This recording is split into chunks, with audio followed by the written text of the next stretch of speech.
Okay, ఇప్పుడు metre Srilatha గారు మీరేం చేస్తున్నారు? నేను మేతి పరోటా చేస్తాను. మేతి పరోటా, వావ్. ఓకే, మరి మేతి పరోటాకి కావాల్సిన పదార్థాలు ఏంటో ఇప్పుడు చూద్దాం. మేతి పరోటాకి కావాల్సిన పదార్థాలు: గోధుమ పిండి 2 కప్పులు, మెంతి కూర 1 కప్పు, అల్లం వెల్లుల్లి పేస్ట్ 1 టీ స్పూను, జీలకర్ర 1 టీ స్పూను, తరిగిన పచ్చిమిరపకాయలు 2, వెన్న 1 టీ స్పూను, ఉప్పు తగినంత, నూనె 2 టేబుల్ స్పూన్లు. శ్రీలత గారు స్టార్ట్ చేద్దామా? ఫస్ట్ ఏం చేయాలి? ఫస్ట్ స్టవ్ వెలిగించుకొని పాన్ పెట్టుకుందాం ఫస్ట్. ఓకే, అక్కడ లైటర్ ఇస్తే నేను స్టవ్ ఆన్ చేస్తాను. Okay, sure. ఫస్ట్ ఈ పాన్ కావాలా? ఓకే, ఇప్పుడు ఏం చేయాలి? దీంట్లో కొంచెం ఆయిల్ వేసుకుందాం.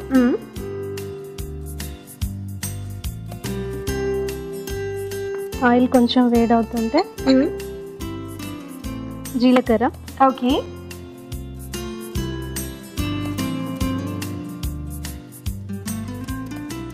ఈ పరోటాకి జీలకర్ర వేసుకుంటే బాగుంటుందా? అండ్ మేతి కూర ఫ్రై చేయాలి కదా, ఓకే, దానికోసం. ఫ్రై చేయడానికి జీలకర్రకి ఏంటి సంబంధం? టేస్టీగా ఉంటుంది, అదే అడిగింది. జీలకర్ర తర్వాత పచ్చిమిర్చి. ఓకే,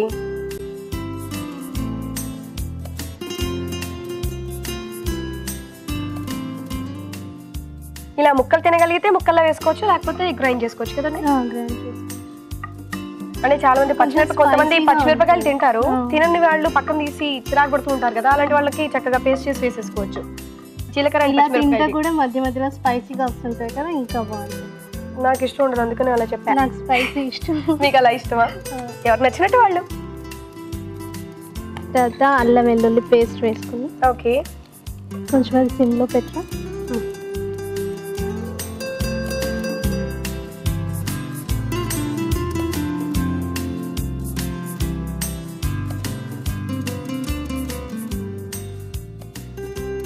తర్వాత కొంచెం పచ్చిమిర్చి, చాలా కారం ఉండకుండా సాల్ట్. సాల్టా? ఓకే, కేవలం పచ్చిమిరపకాయల కోసం ఉప్పు వేసారా? అంటే పరోటాకి సరిపడా వేసారా? పరోటాకి పిండిలో మళ్ళీ వేస్తారా? ఓకే, సో పచ్చిమిరపకాయల కారం తగ్గడానికి కొంచెం ఇది వేసారు.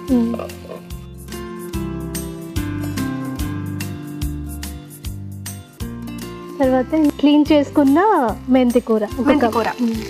ఓకే, ఇది కూడా నూనెలో వేయించుకోవాలా? వేయించుకోవాలి. ఓకే,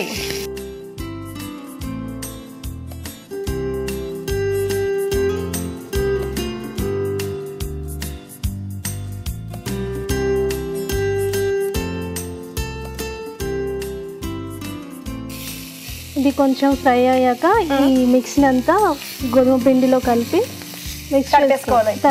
అంతేనా? ఇలా మెంతికూరతో చేసింది మనం మిగతా పాలకూర, కొత్తిమీర బాగుంటుందా? పాలకూరతో కూడా బాగుంటుంది. పాలకూరతో చేసాం మేము, బాగుంటుంది. పాలకూరతో కూడా బాగుంటుందా? ఓకే, సో మేతి డైరెక్ట్ గా చాలా మంది తీసుకోరు, అలాంటి వాళ్ళకి చక్కగా ఇలా చేసిస్తే హ్యాపీ తినేస్తారు. ఐరన్ కూడా బాగుంటుంది కదా. ఇలా మొత్తం మనకి మెంతికూర దగ్గర పడేంత వరకు వేయించుకోవాలి. నీకు తెలుసా ఇది? తెలీదు. మెంతికూర ఫ్రై అయిపోయిందండి, స్టవ్ ఆఫ్ చేయండి. ఇప్పుడు ఏం చేయాలి? ఇప్పుడు ఈ బౌల్లో గోధుమ పిండి వేసుకుని, ఓకే, పిండికి సరిపడా సాల్ట్. ఓకే,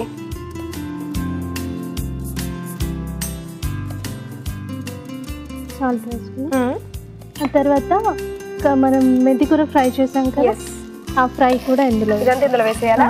ఇందులో ఇంకా వేరే స్పైసెస్ ఏమి యాడ్ చేయరా? ఇంతేనా? మిర్చి సరిపోతుంది కదా. సరిపోతుందా? Okay, okay. ఇప్పుడు వాటర్ వేసి మనం చపాతీ పిండిలో కలుపుకోవాలి. ఓకే, ఇది సింపుల్ గా బాగుంది కదా, ఈజీగా మార్నింగ్ తొందరగా వేసేసుకొని వెళ్ళిపోవచ్చు. ట్రై చేయి వెంటనే ఇంటికి వెళ్ళాక. ఇలా చపాతీ ముద్దలా కలిపేసుకోవాలి. మిక్స్ అంతా పిండిలో వేసి. ఓకే, సో ఇప్పుడు చిన్న చిన్న రోల్స్ చేసుకొని మనకు కావాల్సిన సైజ్ లో పరోటా చేసేసుకోవాలి. స్టవ్ ఆన్ చేయనా? వేడవుతుంటుంది. స్టవ్ ఆన్ చేయి. ఓకే, సో మనకు కావాలంటే చిన్న చిన్నగా చేసుకోవచ్చు, మీడియం సైజ్ లో చేసుకోవచ్చు, లేదా పెద్దగా కూడా చేసుకోవచ్చు.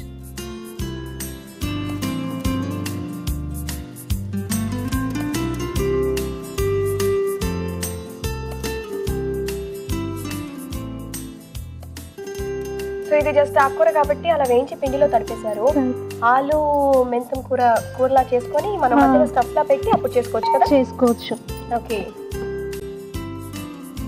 మెంతిం కూర దేంట్లో అయినా టేస్టీగా ఉంటుంది. అవును.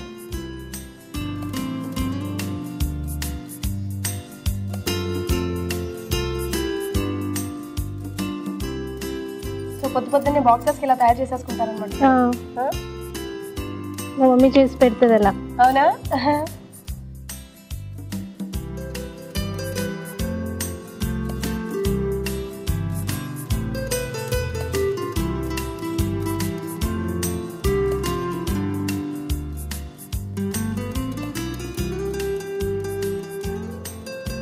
మనకు ఆకుకూర ఇది పెద్ద చేదేం తెలియదు కదా? తెలీదు, ఫ్రై చేసాం కదా. ఓకే.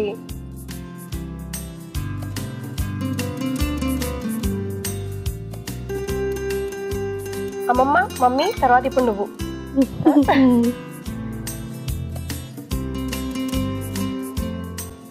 సో ఆకుకూరని మరీ ఎక్కువ ఫ్రై కూడా చేయకుండా జస్ట్ మీడియం గా ఫ్రై చేశారు. ఓకే. సో ఇంకా రెండు వైపులా కాల్చుకోవడం అంతేనా? కాల్చుకోవడం. సో పాలక్తో కూడా ట్రై చేశాను అన్నారు కదా? సో మీరు కూడా ఇంట్లో పాలక్తో ట్రై చేయండి.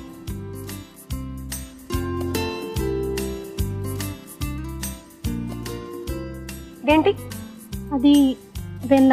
వెన్న లాస్ట్కి పరోటా కాలిన తర్వాత వెన్న పూసుకొని తింటే బాగుంటుంది. బాగుంటుంది. ఓకే.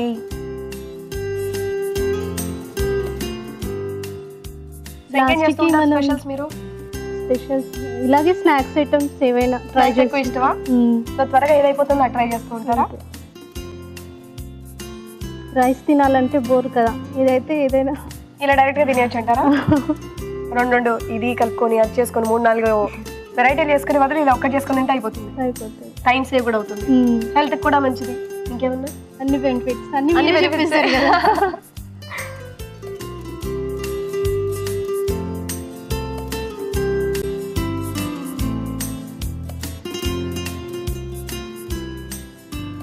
అవును. దీంతో ఏమన్నా నంచుకొని తింటే బాగుంటుందా, ఇలానే తింటే బాగుంటుందా? పెరుగులో నంచుకొని తింటే బాగుంటుంది. ఓ ఇంకా ఫైనల్ గా మన పెరుగు కూడా వచ్చేసింది, ఇంకేం అవసరం అయిపోతుంది. కాలిపోయింది కదా పరోటా, పైనుంచి ఇలా వెన్న పెట్టుకుంటే వెన్న పెట్టుకో.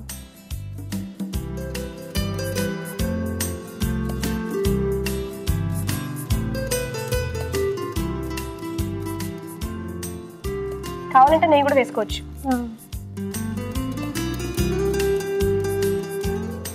నెయ్యి, వెన్న, ఆలివ్ ఆయిల్ మన ఇష్టం. ఆయిల్స్. పరోటా రెడీ అయిపోయిందని. రెడీ అయిపోయిందా? ఓకే. ప్లేట్ కూడా రెడీగా ఉంది. పరోటా కూడా రెడీ అయిపోయింది. రెడీ అయిపోయిందా? ఓకే. ఇప్పుడు దీన్ని పరోటా రెడీ అయిపోయిందండి. మేతి పరోటా పెరుగులో టేస్ట్ చేసి చూసి చెప్పండి. తప్పకుండా. చాలా ఫాస్ట్ గా ఈజీగా చేస్తారు. నాకు తెలిసి టేస్ట్ కూడా బాగుంటుంది అనుకుంటున్నాను. చూసి చెప్పండి. తప్పకుండా. ఓకే. వేడివేడిగా మేతి పరోటా రెడీ అయిపోయిందండి. టేస్ట్ చేసే ముందు తయారీ విధానం మరోసారి చూద్దాం. మేతి పరోటా తయారు చేయు విధానం. ఒక పాన్ లో నూనె వేసి జీలకర్ర, తరిగిన పచ్చిమిరపకాయలు, అల్లం వెల్లుల్లి పేస్ట్, ఉప్పు వేసి వేగాక మెంతికూర వేసి వేయించాలి. ఒక బౌల్లో గోధుమ పిండి, ఉప్పు, వేయించిన మెంతికూర మిశ్రమం వేసి తగినన్ని నీళ్లు పోసి చపాతీ పిండిలా కలుపుకోవాలి. ఈ పిండిని కొంచెం కొంచెం తీసుకొని పరోటాల్లో ఒత్తుకొని పెనంపై ఉంచి వెన్నెతో 2 వైపులా కాల్చుకోవాలి. అంతే, మేతి పరోటా రెడీ.